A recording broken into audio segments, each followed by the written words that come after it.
저하고 여러분들이 어느덧 31일 3월의 마지막 날을 맞이하게 되었습니다. 이제 그렇게 맞이한 우리 2014년도가 말의 해라 그러죠. 청마의 해라고 합니다.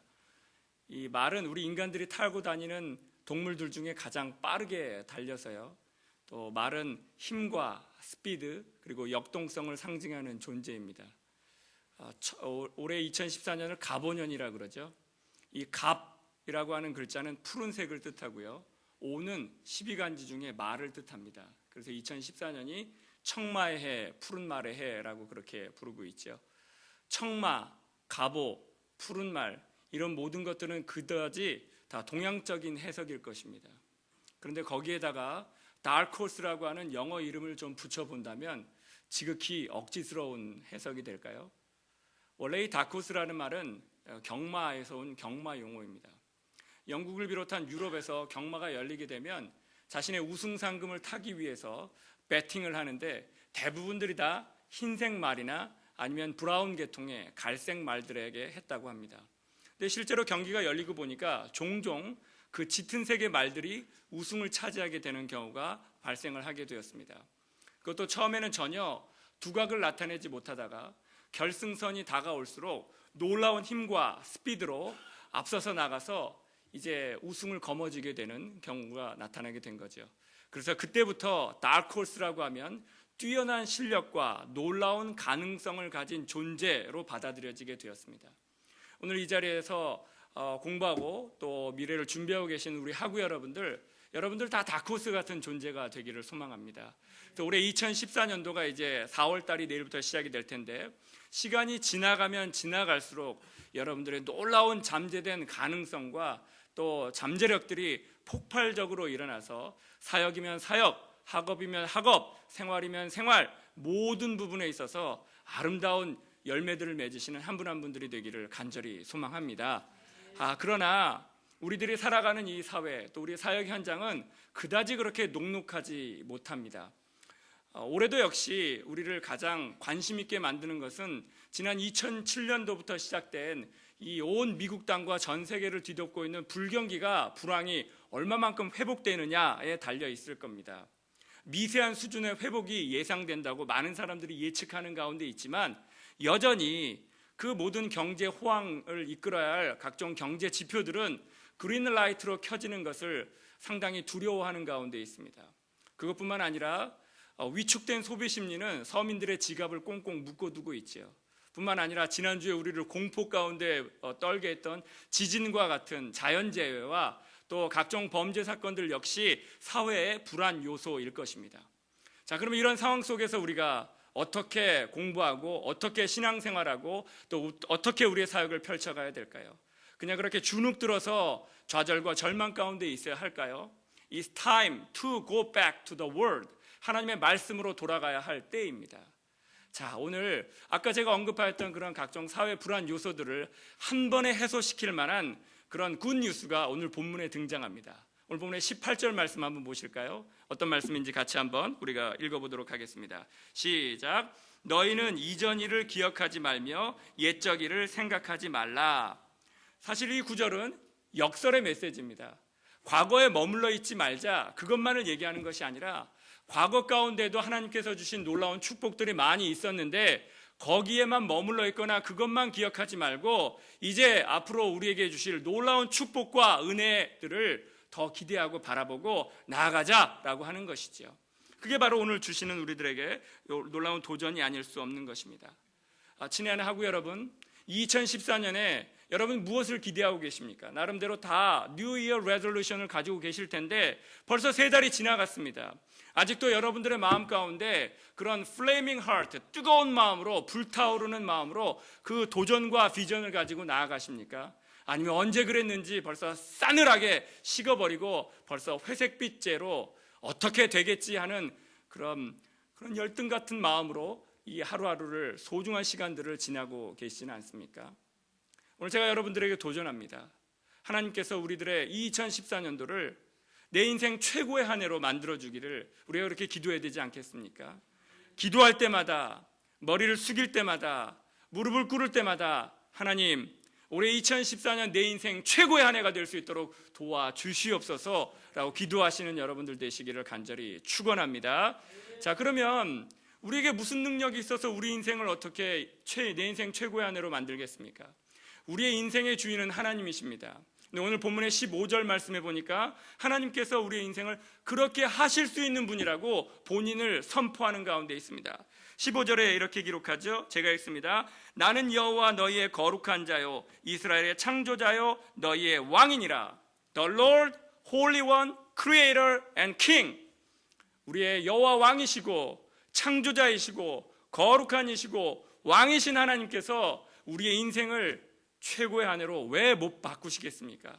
우리 인생의 주권을 하나님 앞에 맡기시고, 하나님, 전무후무한 내 인생 가운데 지금까지 단 한 번도 없었던 그런 놀라운 새로운 역사가 올해 2014년에 펼쳐져서, 그래 2014년 내 인생 최고의 한 해였구나 라고 자신 있게 하나님 앞에 나아가시는 여러분들 되시기를 소망합니다. 자, 그러면 하나님께서 우리의 인생을 그렇게 새로운 일과 새로운 역사로 나아가시겠다고 하셨는데 우리가 어떻게 반응해야 할까요? 우리 그저 그냥 끌려가기만 하면 될까요? 하나님께서 주신 이 약속의 말씀을 붙들고 나아갈 때 어떤 마음으로 이 말씀에 반응해야 할지 오늘 본문을 통해서 두 가지를 살펴보면서 우리가 아멘하는 마음으로 하나님께서 주신 메시지를 나의 것으로 만들어 보기를 소망합니다. 첫 번째, 과거에도 없었던 올해 우리에게 허락하실 놀라운 새로운 일, 새로운 역사에 우리가 어떻게 반응해야 할까요? 첫 번째는 새로운 일을, 펼치시는 새로운 일을 보는 것, 행하는 것, 그 펼치시는 새로운 일을 우리가 따라가는 것입니다. 행하시는 새 일을 바라보는 것입니다. 자, 우리 그 도전을 오늘 본문의 19절 말씀에서 제시하고 있습니다. 우리 19절도 나에게 주시는 말씀으로 보고 한 마음으로 한 뜻으로 같이 한번 읽어보죠. 시작. 보라, 내가 새 일을 행하리니 이제 나타낼 것이라. 너희가 그것을 알지 못하겠느냐? 정령이 내가 광야의 길과 사막의 강을 내리니. 여기에 등장하는 새로운 일이라고 하는 것은요, BC 539년에 바사왕 고레스를 통해서 하나님께서 이스라엘 백성들을 포로에서부터 해방시켜 주시는 것을 말합니다. 이스라엘 백성들이 출애굽의 그 놀라운 현장 가운데, 홍해가 갈라지는 역사 가운데 그런 것들보다 더 기적적이고 더 놀라운 역사가 바로 이 새로운 일이라고 하는 것이죠. 하나님께서 그런 놀라운 새로운 일을 펼치시겠다고 합니다. 그런데 오늘 우리가 읽었던 이 19절 말씀에 보면 우리의 가슴이 쿵쾅거리는, 우리를 흥분하게 만드는 구절이 있습니다. 뭐냐면, 보라, 내가 새로운 일을 행할 것이라. See, now I am doing a new thing. 봐라, 내가 새로운 일을 펼칠 것이다. 너희들 앞에 새로운 일을 펼칠 것이다 라고 자신 있게 선포하고 계시죠. 그 새로운 일, 하나님의 자신감 넘치는 선포입니다. 그런데 우리가 궁금증이 생깁니다. 하나님이 새로운 일을 펼치신다는데 어떻게 새로운 일을 펼치실 것인가? 하나님은 서프라이즈의 하나님입니다. 오늘 그 부분을 하나님 이렇게 소개하고 계십니다. 이 43장 19절에 바로 이어서 등장하는 것이 이제 나타낼 것이라 라고 하였는데요, 이제 나타낼 것이라 라고 하는 부분에 영어 성경에 보면 그 부분을 아주 간단하게 딱 세 마디로 정리합니다. It springs up. 이 it springs up이라고 하는 말이 무슨 뜻이냐면, 전혀 예상하지 못했던 순간에, 어느 누가 예상하지 못했던 순간에 갑자기 일을 나타낸다고 하는 것이죠. 하나님은 서프라이즈의 하나님이십니다. 하나님께서 온 우주 만물을 창조하실 때 빛이 있어라 했더니 바로 그 순간, 어느 누구도 예상하지 못했던 순간에 빛이 생겼습니다. 하나님이 모세를 통하여 그 시퍼렇게 이스라엘 백성 앞에 펼쳐져 있는 홍해물을 가를 때 어느 누구도, 아니 모세조차도 예상하지 못했습니다. It springs up. 어느 누구도 예상하지 못했던 그 새로운 일을, 아니 우리조차도 예상하지 못했던 그 새로운 일이 우리의 2014년 앞에 펼쳐져서, 그래 올해 2014년이 하나님께 나에게 이런 놀라운 새로운 일을 주셨구나, 그래서 내 인생 최고의 한 해가 되었구나 라고 여러분들이 정말 두근거리는 마음으로, 감격하는 마음으로 하나님 앞에 영광 돌려드리시면서 하루하루 순간순간 믿음의 순례길을 떠나가시는 여러분 모든 우리 귀한 학우분들 한 분 한 분들 되시기를 주님의 이름으로 간절히 축복합니다. 자, 이제 하나님께서 그렇게 서프라이즈 일을 하신다고 하셨는데요, 도대체 어떤 일을 하신다고 하셨을까요? 19절에 조금 더 자세하게 나와 있습니다. 19절을 한번 보시죠. 19절에 보면, 보라, 내가 새로운 일을 행할 것인데 이제 나타낼 것이라. 너희가 그것을 알지 못하겠느냐? 정령이 내가 광야의 길과 사막의 강을 내신답니다. 올해 2014년에 우리의 삶 가운데 펼치실 일은 광야와 사막의 강과 길을 내시는 그런 놀라운 일들을 우리들에게 보여주신다고 하는 것입니다. 우리가 이미 학업에 통해서 또 수업 시간에 귀하신 교수님을 통해서 다 배우셨던 것처럼 여기서 말하고 있는 광야와 사막이라고 하는 것은 희망이 없는 절망적인 상황을 뜻하고 있는 것이죠. 이 사막과 광야, 혹시 성지순례를 다녀오신 분들은 경험해 보셨겠지만 우리 이 남가주에서도 얼마든지 경험할 수 있습니다. 라스베가스 쪽으로 15번을 타고 쭉 가다 보면 끝없이 펼쳐지는 지평선이 있는 그런 광야 땅을 보게 될 것입니다. 이 광야와 사막에 가면 두 가지 특징이 나타납니다. 첫 번째는 방향을 잡을 수가 없습니다. 내가 지금 동쪽에 있는지, 서쪽으로 가는지, 남쪽으로 가는지, 위로, 북쪽으로 가는지 방향을 잡을 수가 없습니다. 방향을 잡고자 큰 모래 언덕 같은 사구를 중심으로 한다고 하더라도 바람이 한번 불면 그 모래 언덕은 흔적도 없이 사 하고 사라져 버리게 되는 것입니다. 방향을 못 잡다가 방황하다가 결국은 죽게 되는 것이죠. 이 사막과 광야의 특징 두 번째는 무엇이냐면 말라버리는 것입니다. 사람을 비롯한 그 어떤 생명체도 정기적으로 일정한 양의 수분을 계속해서 공급받지 못하면 말라버리게 되고 결국은 죽음에 이르게 되는 것입니다. 우리의 인생을 한번 생각해 보실까요? 여러분 지금 똑바르게 여러분들이 걸어가고 있는 방향을 붙잡고 계십니까? 내가 어느 방향으로 가고 있는지 분명히 알고 계십니까? 또 여러분들의 삶 가운데 푸르른 생명수, 오아시스 같은 그런 놀라운 생명수 가운데 가고 계십니까? 이 땅을 살아가는 수없이 많은 사람들이 방향을 못 잡고 갈피를 못 잡고 어디로 가야 할지 모르고 살아가고 있지 않습니까? 솔직히 고백하건대 우리의 인생이 사막과 같은 인생, 광야와 같은 인생이 아니겠습니까? 희망이 없습니다. 열심히 공부하고 한 걸음 한 걸음 매 삶에 최선을 다하고 있지만 과연 그렇게 될 수 있을까? 나의 앞에 사역의 길이 펼쳐질 수 있을까? 내가 이 미국 땅에서 뿌리를 잘 내릴 수 있을까? 하나님 나를 어떻게 인도하실까? 한 걸음 한 걸음 불안과 염려와 걱정과 근심 가운데 가고 계시지 않습니까? 그런데 오늘 말씀에 귀 기울이십시오. 우리 인생의 주인 되시는 하나님께서 그 사막과 광야 같은 우리의 인생에 길을 내시고 강을 내시고 생명을 흐르게 하신다고 합니다. 그 하나님 붙드시고 올해 3월달까지 오면서 좀 속상하고 마음 아프고 뜻대로 되지 않고 왜 이렇게 내 인생은 잘 안 풀릴까? 왜 나는 이렇게 잘 안 될까?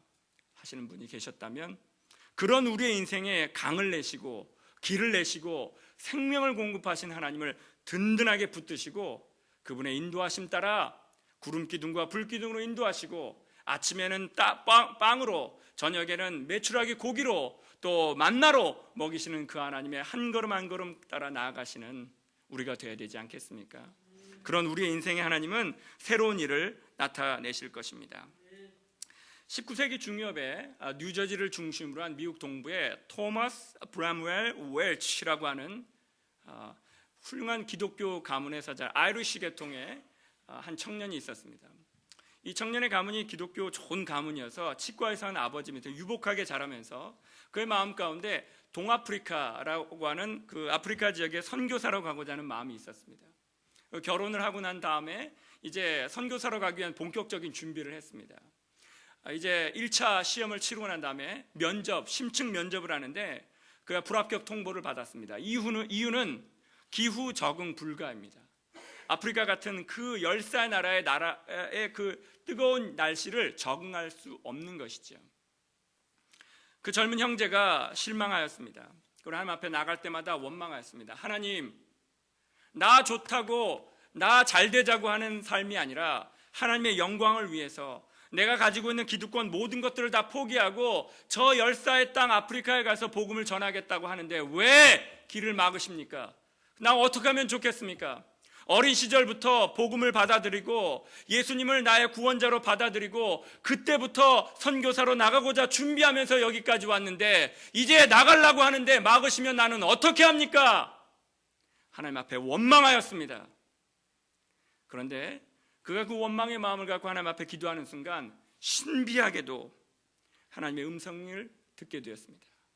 하나를 막으시면 하나를 여시는 하나님, 하나의 문을 막으시면 또 다른 문을 여시는 하나님, 그 하나님을 신뢰하라, 그 하나님을 바라보라, 끝까지 붙잡아라 라고 하는, 그러나 주님의 음성을 계속해서 듣게 됩니다. 그러면서 그가 하나님 앞에 순종합니다. 하나님, 그러면 what am I gonna do? 난 어떻게 하면 좋겠습니까? 보여주십시오. 인도하십시오. 순종하겠습니다. 그러던 차에 치과에 산 아버지가 부업으로, 그 교회 장로로 섬기고 있었는데 부업으로 성찬식에서 쓰는 그 포도 주스를 이 아버지가 만들고 있었습니다. 그래서 그 일을 돕고 있었습니다. 그러는 가운데 거기에 참 흥미를 느끼게 되어서 이제 내 이름을 걸고 좀 사업체를 좀 한번 운영해 봐야 되겠다라는 생각을 해서 이제 1856년에 뉴저지의 자신의 집에 거라지에서부터 이제 이 포도주스 사업을 본격적으로 뛰어들게 되었습니다. 그것이 바로 우리들이 마켓에 가면 만나는 웰치, 포도주스의 시작이 된 것입니다. 그는 그때부터 깨달았습니다. 나는 가는 선교사가 되고자 하였지만 나의 인생의 주인 되시는 하나님은 나를 가는 선교사가 아니라 보내는 선교사로 만들려고 하셨구나. 그는 깨달았고 하나님 앞에 순종하였고 그 사업에서 나오는 어마어마한 수익금으로 수많은 선교사들을 사역의 현장으로 보내게 된 것입니다. 사랑하는 하구 여러분, 내가 오랫동안 꿈꾸고 바라왔던 것이 딱 막혀 있다고 절망하고 좌절하고 포기하고 모든 것들을 다 놔버리려고 하십니까? 아니요. 하나를 막으시면 하나를 여시는 하나님을 신뢰하십시오. 하나의 문을 막으시면 또 다른 문을 분명히 열어놓고 우리를 기다리고 계시는 그 하나님 앞에 우리의 인생의 주권을 다시 한번 올려드리시는, 전무후무한 새로운 일, 새로운 역사가 펼쳐지는 저와 여러분들의 2014년도가 되기를 우리 주님의 놀라우신 능력의 이름으로 간절히 축복합니다. 이제 갈기를 휘날리며 역동적으로 달리는 다크홀스처럼 2014년을 힘차게 달려가고자 하는 저와 여러분들에게 새로운 일을 펼치시겠다고 합니다. 자, 그 하나님의 약속에 우리가 어떻게 반응해야 할까요? 오늘 본문에서 주시는 두 번째 도전은 21절 말씀에 나와 있습니다. 우리 21절 한 목소리로 같이 한번 읽어볼까요? 시작. 이 백성은 내가 나를 위하여 지었나니 나의 찬송을 부르게 하려 함이라. 아하, 두 번째 우리의 반응은 하나님 앞에 우리의 찬송을 올려드리는 것입니다. 찬송은, 하나님 앞에 올려드리는 찬송은 두 가지의 중요한 목적이 있습니다. 첫 번째는 이 찬양을 하면서 우리는 하나님이 누구인지를 기억하는 것이죠. 두 번째 목적은 그 하나님이 나와 도대체 어떤 관계가 있는가, 그 하나님이 나의 인생에 어떤 존재인가를 잊지 말라라고 하는 것입니다. 그런 의미에서 찬양과 노래는 엄격하게 구분되어야 합니다. 그런데 이곳에도 월십 리더분들이 계시겠지만 많은 분들이 찬양을 하는 건지 노래를 하는 건지, 또 요즘 한국의 그 서바이벌 프로그램인가요? 거기에서 트로트를 부르는 목사님이 등장해서 지금 사회에 아주 큰 반향을 일으키고 있다고 합니다. 아주 찬반으로 나뉘어서 뜨겁게 지금 논쟁을 펼치고 있는 가운데 있습니다. 우리가 올려드리는 것은 찬양입니까? 아니면 나는 지금 노래를 하고 있습니까? 우리가 찬양을 한다면 우리의 자신은 온전히 가리워지고 없어져야 됩니다. 오직 exalting God, 오직 하나님의 영광만을 드러내는 것이 찬양인 것이죠. 그러나 노래를 한다면 노래는 우리를 드러내는 것입니다. 나의 감정을 드러내는 것이고 나의 기분과 심리 상태를 그 가사나 멜로디에 담는 것이 바로 그게 노래입니다. 그런데 하나님 분명히 우리들에게 찬양을 하라고, 찬송을 올려드리라고 도전하고 있는 것이죠. 오늘 우리가 본문으로 삼고 있는 이사야 43장 7절 말씀에 보면 그 찬양을 해야 할 분명한 목적, 우리를 지으신 창조의 목적이 이렇게 기록되어 있습니다. 제가 한번 읽어볼게요.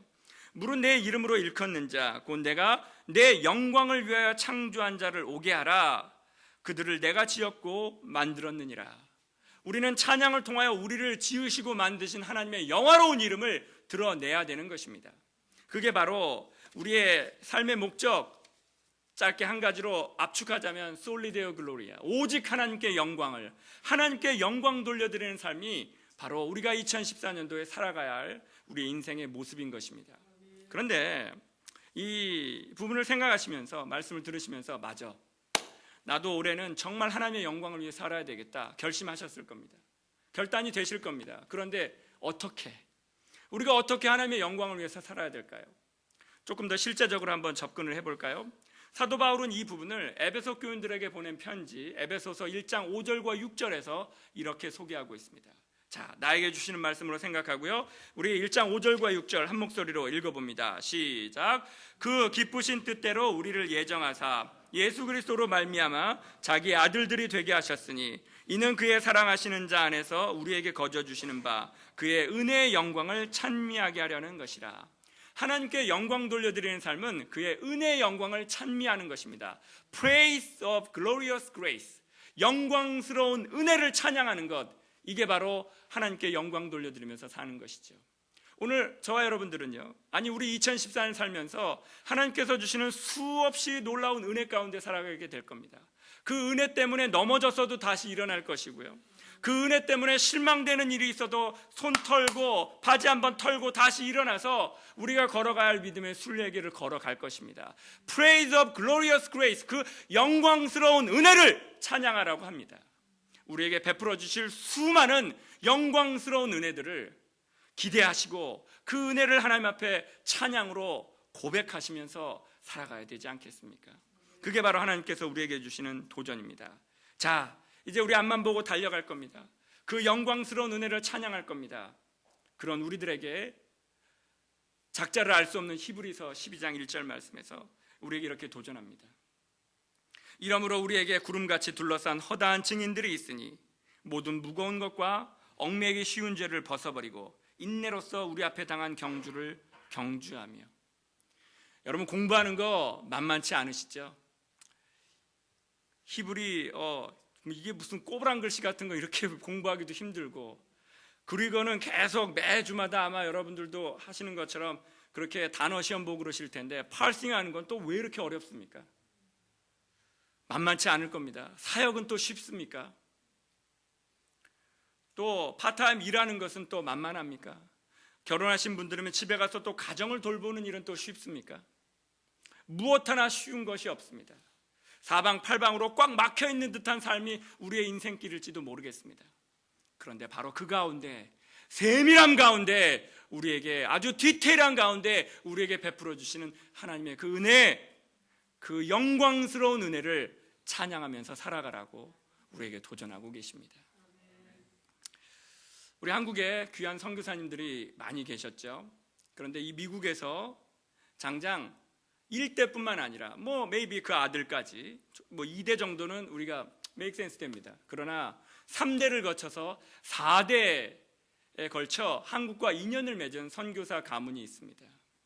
바로 토레이 가문입니다. 이 토레이라 그러면 여러분들이 잘 마음에 와닿지 않는데, 강원도 태백이나 황지에 가면 우리 예수원이 있죠. 그 예수원을 설립한 분의 원래 대천덕 신부님인데, 그분의 영어 이름이 라세미 토레이입니다.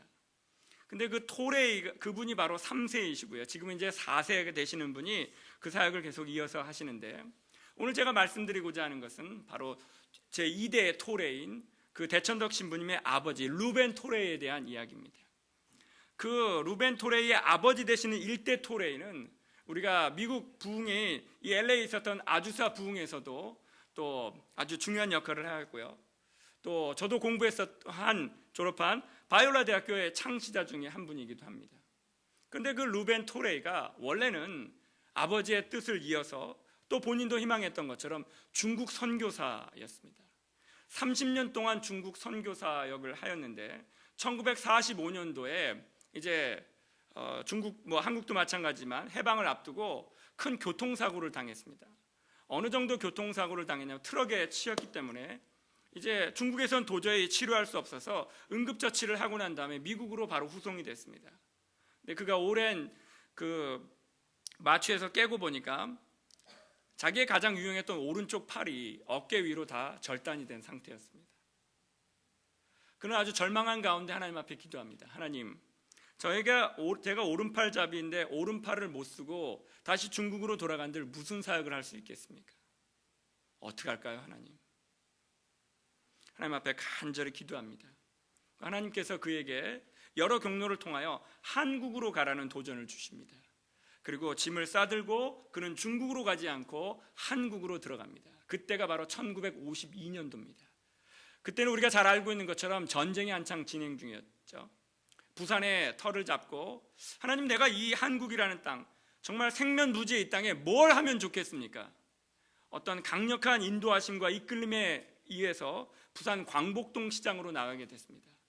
그런데 이게 웬일입니까? 그의 눈에 보이는 것은 자기처럼 팔이 없는 사람, 다리가 없는 사람, 수많은 상위용사들을 보게 된 것이죠. 그리고 그들을 몇 주 동안 계속해서 관찰합니다. 그 상위용사들이 인생의 절망 가운데 많은 사람들은 폭력적으로 주변에 있는 사람들에게 민폐를 끼치며 살아갑니다. 하나님께서 나를 한국에 보내신 이유는 바로 저들을 섬기게 하기 위함이구나 라고 하면서 선교 본부를 통해서 이제 의수 만드는 일들, 의족 만드는 그 기술을 배우기 시작합니다. 그리고 그 불편한 기술로 한 팔을 가지고 주변에 있는 조력자들을 모아서 의수와 의족을 그 상용사들에게 달아주는 사역을 시작하게 됩니다. 그래서 그가 한국의 의수족 사업의 창시자가 되는 것입니다. 비록 불편하지만 고무팔 고무다리 일지언정 그래도 그의 팔과 다리에 그런 의지할 만한 것들이 있다고 생각되니까 수많은 사람들이 주님 앞으로 돌아오게 됩니다. 그리고 그 전에 주변의 이웃 사람들에게 욕설을 퍼부으면서 폭력을 행사하면서 민폐로 살아갔던 그 사람들이 오히려 다시 그곳에 가 진심으로 사과하고 복음을 전하기 시작합니다. 영광스러운 하나님의 은혜를 경험하게 된 것입니다. 친애하는 하구 여러분, 저는 여러분들의 고민을 100% 다 알지는 못하지만 more than 90%, 적어도 90% 이상은 알 수 있다고 생각합니다. 저도 역시 20대 중반에 아무것도 모르고 배낭 하나 딸랑 메고 남가주로 유학을 왔습니다. 한국에서 아무도 도와주는 사람 없고 아무런 미국 땅에 친척도 없고 내가 의지할 때라고는 아무 데도 없었습니다. 공부를 하는 가운데도 내가 이 공부를 마칠 수 있을까? 다음 학기를 내가 등록은 할 수 있을까? 아무것도 모르고 나만 믿고 따라온 내 어린 아내는 어떡할까? 하루하루가 참 힘들고 쉽지 않았습니다. 그러나 이제 내년 또 내후년이 되면 어느덧 20년이 됩니다. 그 시간들을 가만히 돌이켜놓고 보면 Glorious Grace, 그 영광스러운 은혜가 저를 오늘 여기까지 있게 한 것입니다. 여러분 많이 힘드시고 답답하고 마음 아프실 때 있을 겁니다. 기도하면 하나님 하고 불렀는데 더 이상 뒤에 말이 생각나지 않을 때도 있을 겁니다. 오늘 말씀을 기억하십시오. 보라, 내가 새로운 일을 행할 것이라. 우리 기대합시다. 어떤 새로운 일이 올해 2014년에 펼쳐질지, 어떤 영광스러운 은혜를 우리에게 주실지 기대하시고요. 그 하나님 앞에 우리 인생을 주권을 올려드리고 한 걸음 한 걸음 우리를 인도하시고 우리를 이끄시는 그분 손 붙드시고 나아가시면서 Praise of glorious grace, 영광스러운 은혜를 찬양하며 살아가시면 올 한 해가 마무리될 때 하나님 정말 감사합니다 라고 그 영광을 올려드리시는 여러분 한 분 한 분들이 되시기를 우리 주님의 이름으로 간절히 축복합니다. 아멘. 기도하겠습니다. 하나님, 올 한 해도 벌써 이제 3월의 마지막 날입니다. 벌써 한 분기가 다 지나가고 내일부터는 이제 4월입니다. 이 남가주의 써니 스테이트, 이 화창한 날이지만 나의 마음은 글루미, 너무 우울하고 참 잿빛 온통뿐입니다. 회색빛뿐입니다. 오늘 말씀을 통해서 하나님 다시 용기를 주시고 힘을 주시고 위로를 주시니 감사합니다. Praise of glorious grace, 영광스러운 은혜를 찬양하고 새로운 일을 펼치시는 그 새로운 일을 바라보라고 하셨는데 하나님, 과거에도 주셨던 놀라운 은혜보다 가히 비교할 수조차 없는 놀라운 축복과 은혜를 우리의 2014년 가운데 이루어 주셔서 나의 2014년 내 인생 최고의 한 해가 될 수 있도록 도와주시옵소서. 예수님의 이름으로 간절히 기도드렸습니다. 아멘.